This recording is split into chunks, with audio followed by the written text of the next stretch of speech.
Hi, it's Wendy. I wanted to share some insights that I had today. And before I share it, I just want to remind you, I am not a licensed therapist. Everything that I'm going to share with you has to do with my extensive study on my own faith crisis, my years of energy psychology and energy healing, and with clients that I work with regarding their own faith crisis, and my understanding about Mormon doctrine and my own transition out of the church. And so, and different theories and technologies and books and everything, the research that I've done. So I invite you to just take whatever I'm sharing with you today and just think about it for yourself, and anything you can use, please do. And anything you disagree with, please do. You're absolutely free to disagree with that.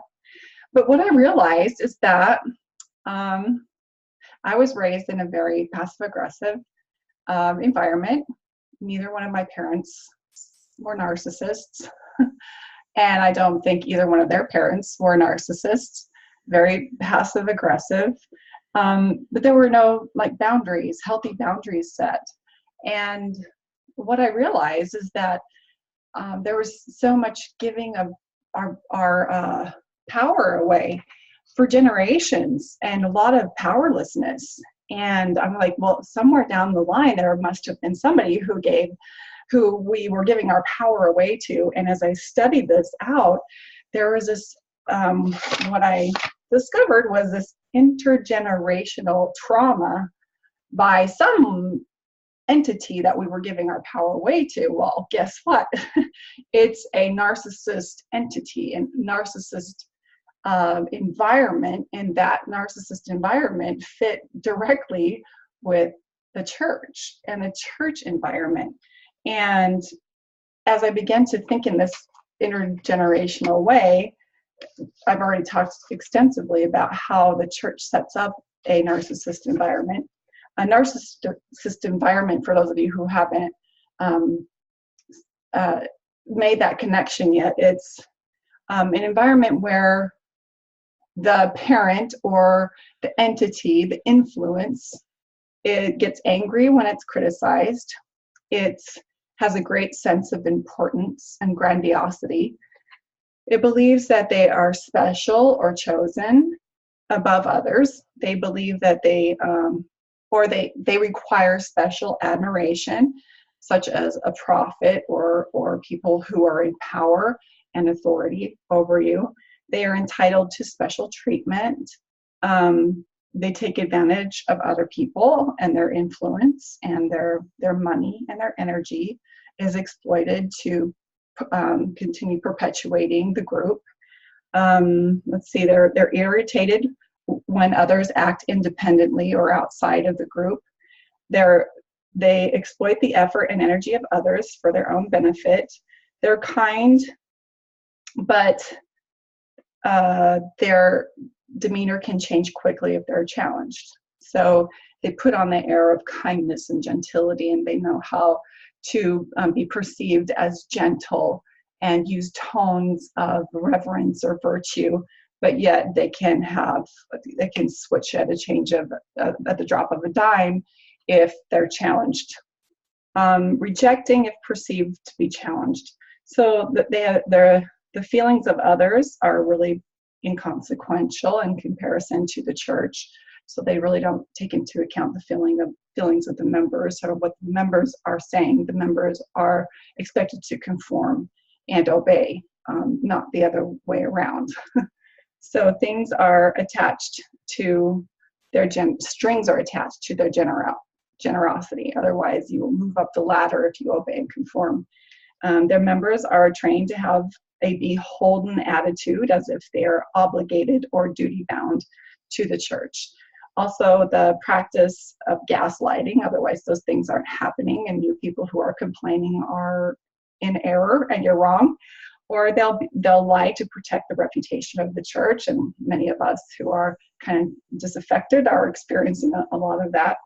And they make the disagreeing members feel as if they are the crazy ones, and they use the members' vulnerabilities and weaknesses to exploit. So in those ways, they are able to control the members, and that causes them to believe that they can't live without them, and the members become dependent on the church. And we hear a lot of times in sacrament meeting where people are bearing their testimony and they're saying things like, I don't know where I would be without the church. And they literally believe they're so enmeshed within, their identity is so enmeshed within the church that they believe that they can't, they couldn't be anywhere good or significant without the church. And they also believe that if you do it right, you're going to be happy. And that if you're not happy, for some reason, it must be because you're not doing it right. And these all of these things I'm giving here, I'm getting from a parenting guide from the recovery of children of narcissistic parents, straight from the recovery of children of narcissistic parents, no other place. So, and then this philosophy here is after all I've done for you. So how that translated is that Christ has given his life and sacrificed for you, and I need you to never forget that. And this church is his church, and it represents Christ. So therefore, leaving this church would be offending all that Christ has done for you. And so that's kind of like a hook and an anchor for you to need to stay here and obey and conform. So you're given callings because of your worthiness, which is based on your obedience, which is based on your ability to conform to what the parents or the church needs to benefit for their purposes. And if you cannot conform, you are welcome to stay, but your privileges are going to be very limited. So can you see the parenting in there and how the church reacts and responds to those members who are not going to conform and they're not going to obey? And so also with narcissistic parents, they need you to look and act a certain way. Same with the church. They need you to look a certain way and act a certain way because it's a reflection on the church. And whenever you achieve something great, we gladly accept credit for our influence on you. But whenever you fail, we would prefer that our religion not be mentioned in your failings. It's interesting. But we only want the best for you. And we hear it out so many times over the pulpit. And this is for your own good. And we know what's best for you and your own protection. And we can see what you can't see for your life. And we don't want you to miss out on all these promised blessings. So the church has pretty much put themselves as parent over you. Even though we're all grown adults now and we can choose for ourselves, they continue to position themselves over authority over your life. And it's a narcissistic parent situation. And what happens in this kind of relationship is it can be pretty serious. So in the most dramatic and most extreme cases, and we do see this many times in the church, it creates things like addiction and depression and suicide and self-abuse. And we see this a lot. We have the suicide rate in Utah is tremendously higher than other states. We have addiction going on. The pornography and the drug addiction is higher than other states. And we have to ask ourselves, why is this going on in Utah? That's so highly, supposedly a religious state, not just a religious state, but it claims to be the restored church of Jesus Christ himself. And why would it be higher in that state? If it was really the restored church of Jesus Christ, I would think things would be just thriving and succeeding in that area. Depression, it's one of the higher states for antidepressants, especially in women. So all of these things are starting to be a part of our religion. Could it be because of our narcissistic church is positioning itself in a place of a parent and creating all this codependency? Something we need to ask. So those are the extreme cases. The most common response to what's happening, though, is the emotional abuse that happens. In somebody who's been under this emotional abuse, these are some of the other symptoms. Someone who is extremely self-critical, someone who is extremely self-shaming, self-guilting, someone who is negative about their self and their abilities. People who are self-rejecting, they have this worthless tape that's recycling over and over and over in their brain, saying, I can't do it, or I'm not worth it, or I don't deserve it. They're unforgiving of themselves. And this comes from a deep sense of lack of self-worth. And one of the most toxic programs I had running through my brain is that I'm not worthy, because things aren't going as well as I expected them to be, because I'm doing my very best and I'm trying to be so perfect at all of these check marks and all these rules, but things are not going well. I am not worth it, and I'm not worthy still. I'm not worthy. And so this worthiness program was just so toxic for me, because I could never please this narcissist parent of the church. Not my own parents, but the parent of the church. I positioned the church as my parent and my superior and my authority in my life. So the healing that has to happen is literally, and this is just very brief because it's a process, there's no way I could explain how to heal from all the abuse you've experienced, because basically what happens is you're under this assumption that something is wrong with you. And for me, it's basically, I'm doing everything right. Why do I feel so wrong? That is how I felt all the time. I was under this constant anxiety, because I'm never going to be good enough. And so instead of constantly asking the question, what's wrong with me? I finally had to flip that around and say, what wrong have I been through? And that just opens up this whole slew of understanding. But you can sit in that gunk of what wrong has been done to me forever. And that creates pain and creates a lot of heavy sludge and junk, and it could go on forever and for years, and depression and anxiety and hatred and anger and displacement and disorientation and all kinds of weird, crappy stuff for a long, long time, because there's, people have a lot of sympathy for you if you're going through a divorce. They get it. It sucks. They have a lot of sympathy if there's been a death in the family, or if you have health issues, or if you're going through faith crisis. There's very little sympathy for the struggle you're going through, but they don't realize it's disrupting every aspect of your life, because your identity is so enmeshed in what you're going through. So the healing process, really quickly, is literally the 5 steps of grieving. And people say 5 steps, some people say it's 7 steps, but looking into the grieving process, that's basically, you are grieving the loss of your identity. And I can go into recovering your identity, and that's basically going to be the book that I'm going to bring into the world here, hopefully in the next 3 months. I've got a coaching project I'm working on. I've spent ridiculous amount of money for the coaching, because I want this book to be a movement, a changer, a big change, a key change in what I'm doing. I want it to be a good thing. And so I'm excited about that. But also acknowledging that you might lack some emotional competency and not really knowing how to deal with your emotions, because we're really kind of taught to shut down our emotions, or not to feel our emotions, or not to know what to do with our emotions.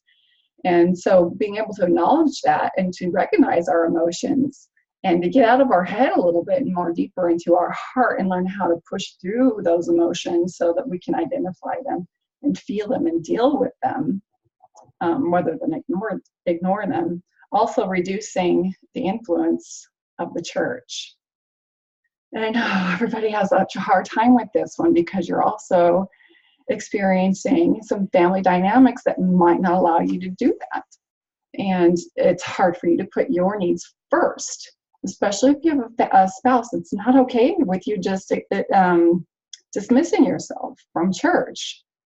And there is a lot of delicate things that you might need to go through.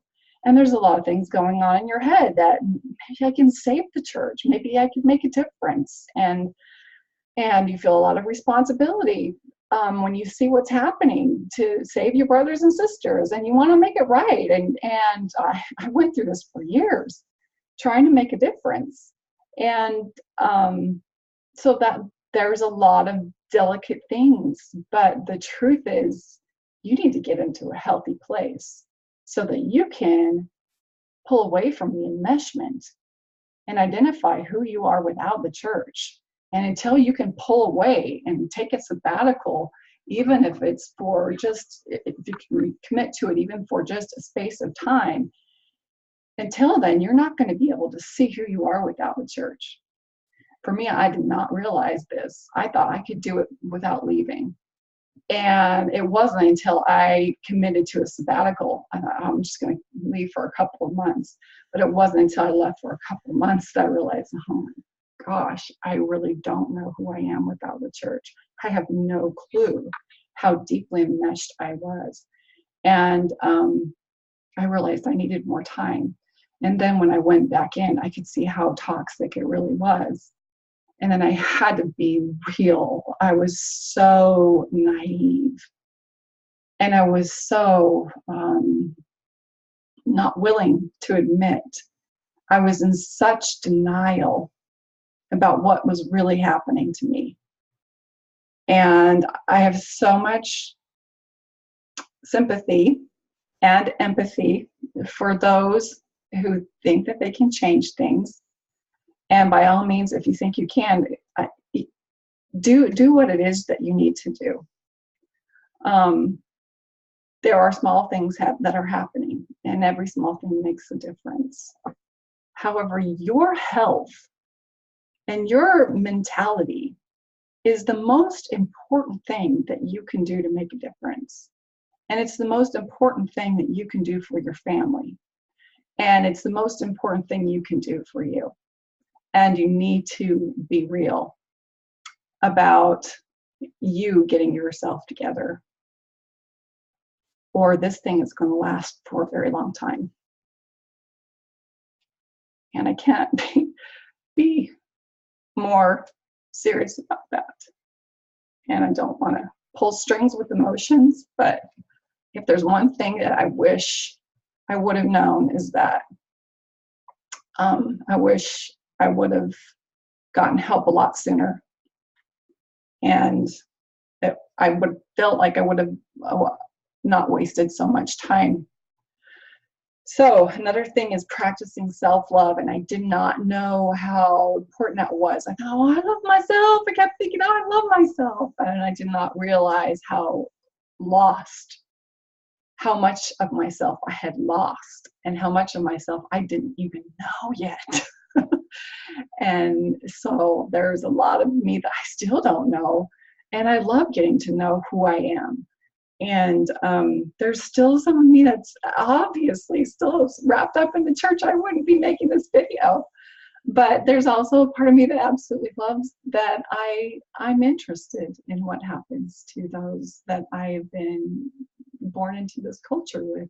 And I'm okay with that. Also, stop trying to change the church. Maybe you can, but not until you're healed. Really, not until you're healed. Find a support group.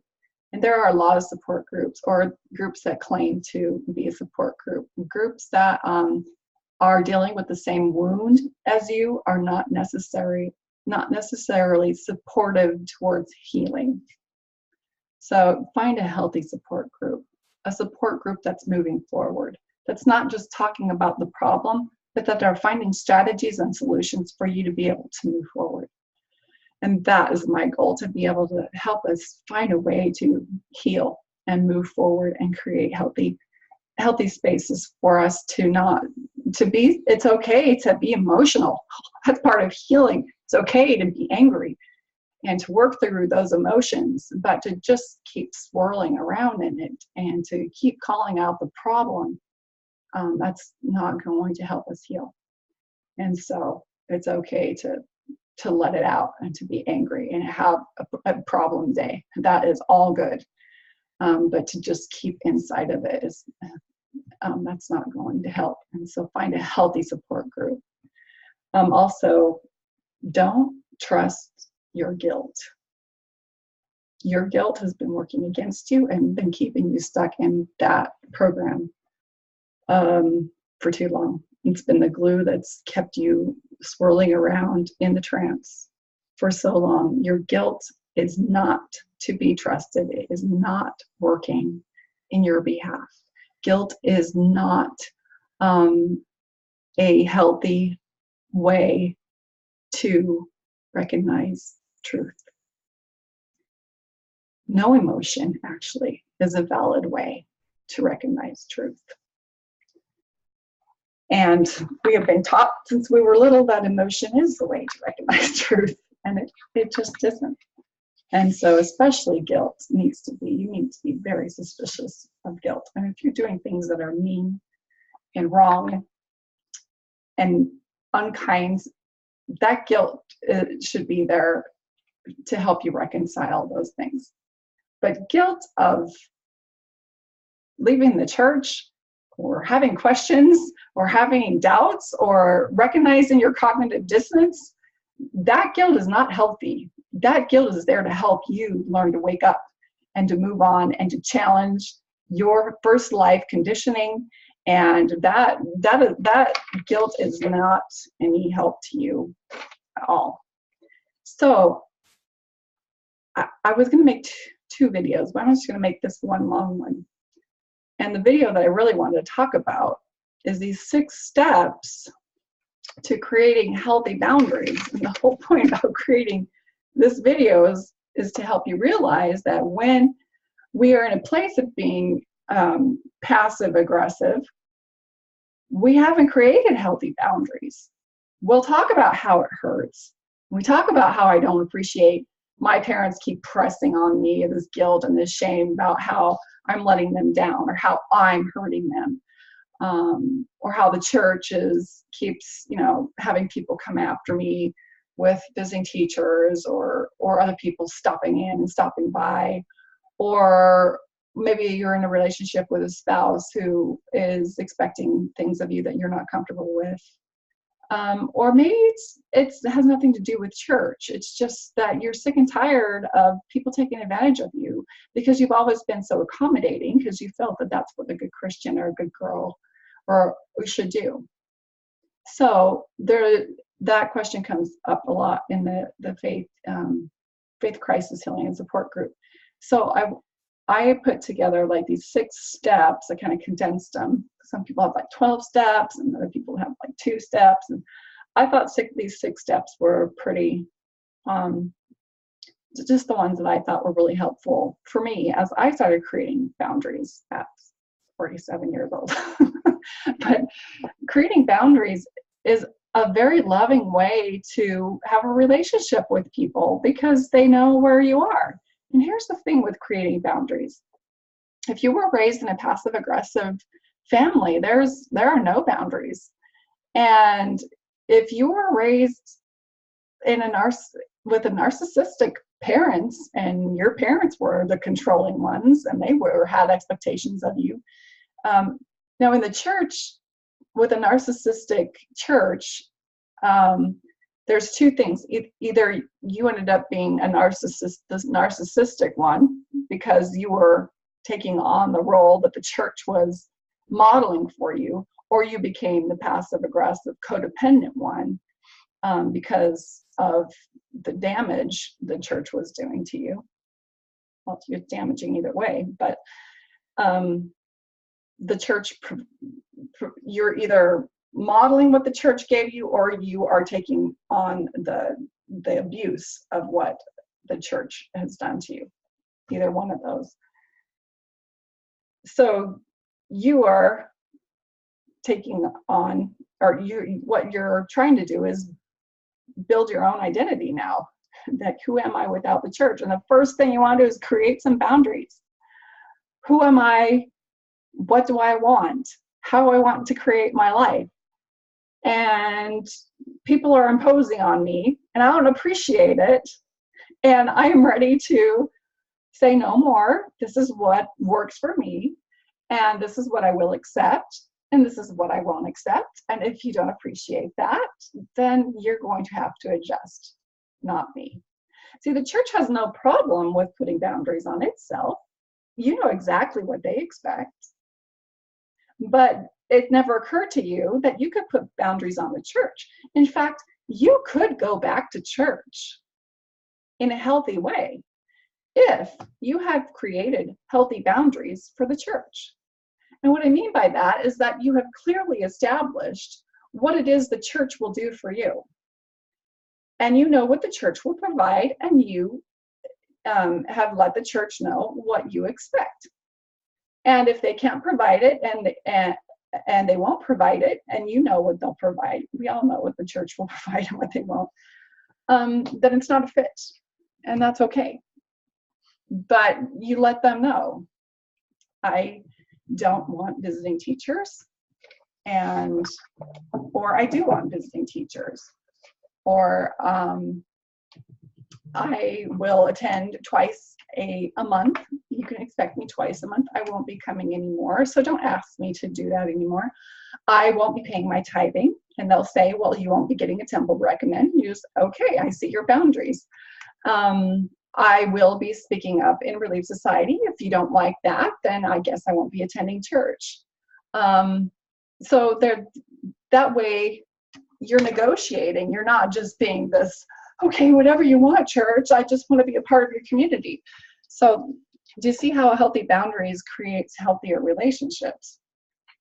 So, but this also happens, it's not, more or less you're going to use this in your more intimate relationships, because many of you are probably not going to be going to church unless it is something you need to do to create healthier relationships between a spouse or your children. So creating healthy boundaries. Let me see if I can get my share screen on here. Okay, hopefully you can see this.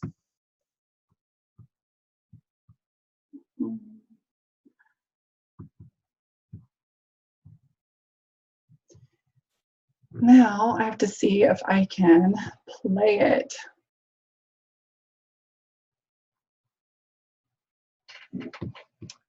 Which I don't know why I cannot, but it's being weird.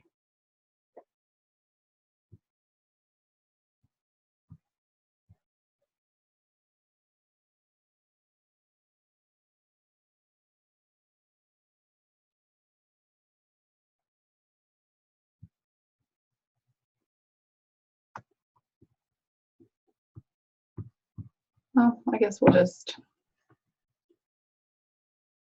no, I don't want to do it this way.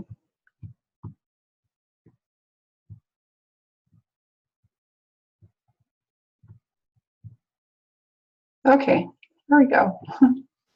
Sorry about that. So healthy boundaries. The first one is to identify the issue. What is it you want? What is happening? Like let's say, for instance, let's just say it's your mom and she's wanting you to visit more often. Or no, that doesn't even have to do with church. Let's say it's your mom and she's so sad that you're leaving the church that she's starting to ask your kids questions, or she's starting to take them aside and read scriptures with them, or she keeps asking, so did you go to church? Or she just keeps like digging or trying to weasel her way into indoctrinating your children and just doing little things that are just to feel like they're really intrusive. And so it doesn't feel right. So why doesn't it feel right? Identify why it doesn't feel right, because maybe because it's not her position to, she's overreaching and it feels manipulative, and you sense that there needs to be some boundaries set. So that's identifying the issue. The next one is, so what is it you want? And what I mean by what you want, really write it down. what would you want it to be like if no one's feelings would get hurt? So imagine what you would do if your mom's feelings wouldn't get hurt. Now, what if it's your mother-in-law? So that means you would have to write down what it would look like if your husband's feelings wouldn't get hurt and your mother-in-law's feelings wouldn't get hurt. Imagine what it is you want if no one's feelings would get hurt. And that means you're going to have to establish some boundaries with your husband, and you're going to have to identify what his boundaries would be too. And you're going to have to do that one together and talk about that together. So list what it is you want if no one's feelings were to get hurt. And that would maybe look like, I don't want her to talk to our children at all about any church thing. And I don't want her overreaching with her doctrines and proselytizing or doing any missionary work whatsoever with our children underhandedly or, in any way that seems to be trying to manipulate her way into our life with church doctrine. And see how that might hurt her feelings. It might not. No, it will hurt her feelings. So the next thing is going to be is, what is the risk or loss? So if we tell her, Mom, we don't want you talking to the kids about the church. We don't want you asking them questions. We don't want you, going roundabout ways of doing these things. What's the risk or loss? Well, you're probably going to hurt her feelings. Depending on her personality, if she's a narcissist, she might really just go at you. You might lose the relationship. That's the biggie. You also, she might put you on guilt trips. She might manipulate you, and she might make you feel. Now here's a trick that the LDS Church has made you feel like this is the truth, and if you don't believe it, then we risk losing you in the next life. So it's my responsibility to teach your grandchildren if you're not going to teach them. So they actually feel like it's their responsibility, their right, and their duty to teach those children. And so they'll do whatever it takes.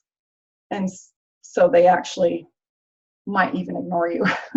They might give you the silent treatment. They might alienate you from family gatherings. They might withdraw their love from you. They might create triangles, manipulate triangles, like tell your siblings or tell your dad or tell whoever they can. They might call your bishop. They might call your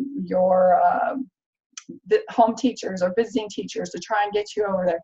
Think of whatever strategy they might use that might,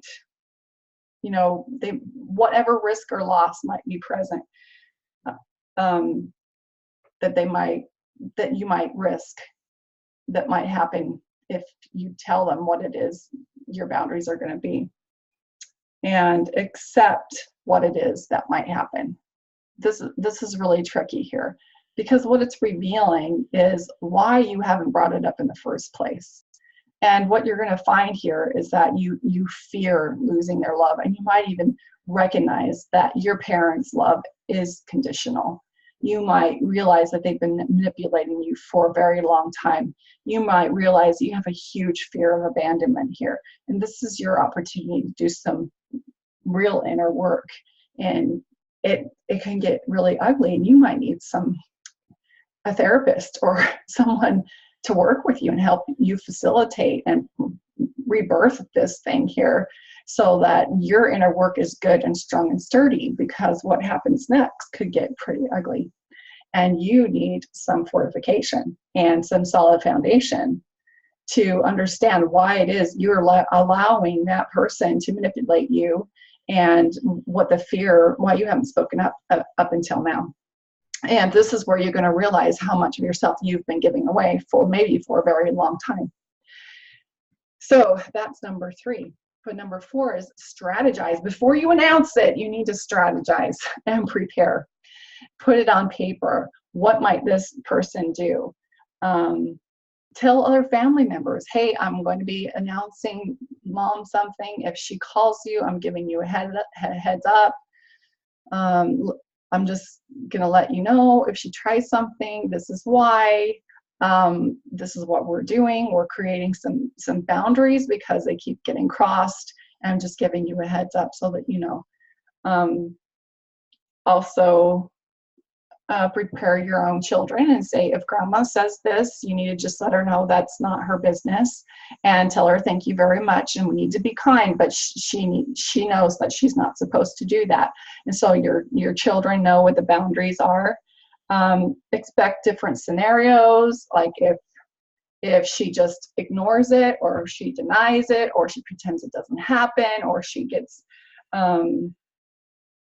if she tries some different strategies of her own to try to get around it, just plan all around it. And also plan for yourself to get triggered. What might make you get soft? What might make you fall backwards or not follow through? And all of those things, again, are going to help you go deeper and recognize what it is you're afraid of losing, that you can't make boundaries for yourself, and that you can't honor yourself and what it is you're needing at this time. Then you can make the announcement. And when you make the announcement, you want to include the consequences, if there are consequences, for breaking any of the boundaries. And what that might look like in different scenarios is maybe you're in a relationship where your spouse keeps making you feel bad because you're having a faith crisis. And when they start dismissing your doubts, or they start gaslighting you because you're having questions, when they start doing that, you can just let them know that the conversation will be over, and you're not going to share it with them, and you're going to keep that part of you a secret, and you're not going to share it with them because that makes you feel unsafe, and you're just going to stop having the conversation. Or maybe if it is your mom and she keeps invading that boundary with your children, or keeps talking about things that you're uncomfortable with, or she just keeps proselytizing to you, or sharing her testimony in an uncomfortable way or whatever, you say at that point, then we're just going to get up and gather our family, and we're going to leave if you're not going to obey that boundary. As far as creating consequences, and have a plan for their negative reaction too. If they're going to throw a fit, to just quietly get up and leave. And a lot of parents, it just depends on how toxic they are. If they're going to throw fits and they're going to be just ridiculous, you have to be ready to be strong. And this is where faith crisis becomes one of the most greatest blessings in a family, because somebody is waking up and becoming their own inner authority, and they're gaining this inner power to not react and respond to ridiculous emotional crisis. And they're beginning to learn how to not be a victim to bad skills, or lack of skills, I should say.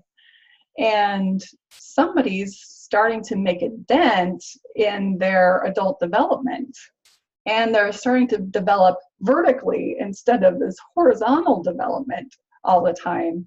And that, to me, is the beauty about faith crisis or faith transition, is that someone in the family is awakening.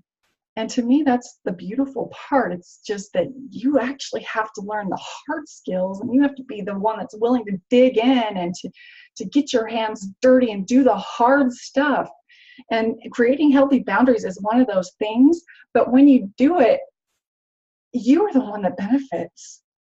And I know this is the really hard part, but once it's over and you can breathe, the benefit is that your parents are going to be happy once all the dust settles, because they're going to develop too. And your whole family is going to be blessed by you starting to create these healthy boundaries, whether they're leaving the church or whatever. That's regardless of that.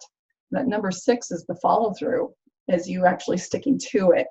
Expect them to go through these stages. At first, they might deny it, pretend like they didn't even hear you, and just continue doing what they've been doing, pretend like that didn't even happen. Then they might resist it, and they might try to make compromises. And the thing is you have to stick to it. This is what you want. And they might abandon you altogether. They might withdraw, and at that point you might have to admit that their love was conditional and it's toxic, and the problem is deeper, and you start to realize that they never had a healthy love environment, and this is their issue. And your efforts at making that, yes, they're painful, but at least we're acknowledging that in this family there is some unhealthy stuff going on, and you're trying to make it better. That love doesn't conquer all. There are some skills involved, and those skills require us rooting out what's not working, so that love, the real love, can actually shine through. And eventually there will be acceptance, and that's what comes out of that acceptance is real love. It's real. It's not love that I give you if you conform.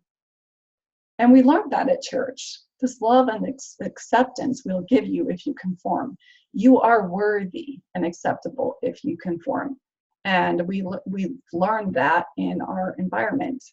And so that's some of the things that I wanted to share with you, is creating those healthy boundaries. I hope this has been helpful. And again, it's part of that. Nothing's wrong with you. It's what wrong has been done to you, and unraveling all of that. And we can heal, and we can get better, and we can get stronger.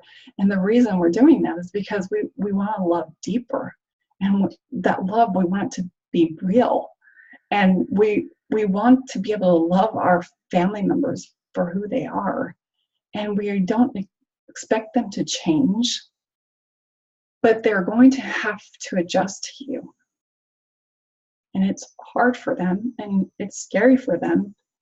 And if we're really growing up and we're really maturing, that means we're increasing our compassion for what they're going through, because they're still in a really deeply entrenched, that's my new word,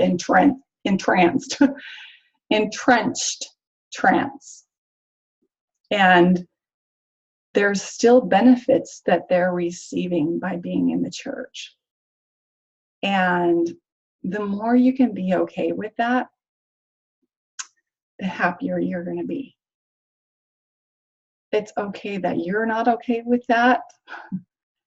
It's okay. The more happier you're going to be, the more okay you are with the fact that you're moving beyond that, you're growing beyond that the more that you realize you're gaining some skills that have never been introduced to your family dynamic, the more you realize that you're going through the icky stuff so that they can have something better. And your kids are going to have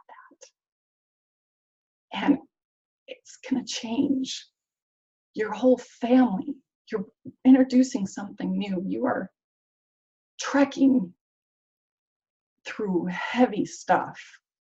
And that pioneer spirit is that same drive and that need to be free that your pioneers had, at least mine did. They just wanted to be free to believe as they wanted to. And that's how we are now, even if those beliefs become toxic, hundreds of years later. We find something new and we find something better, and we evolve into better human beings that want to love without obligation and shame and guilt and manipulation. And that's who you're becoming. And that's something to celebrate. Thanks.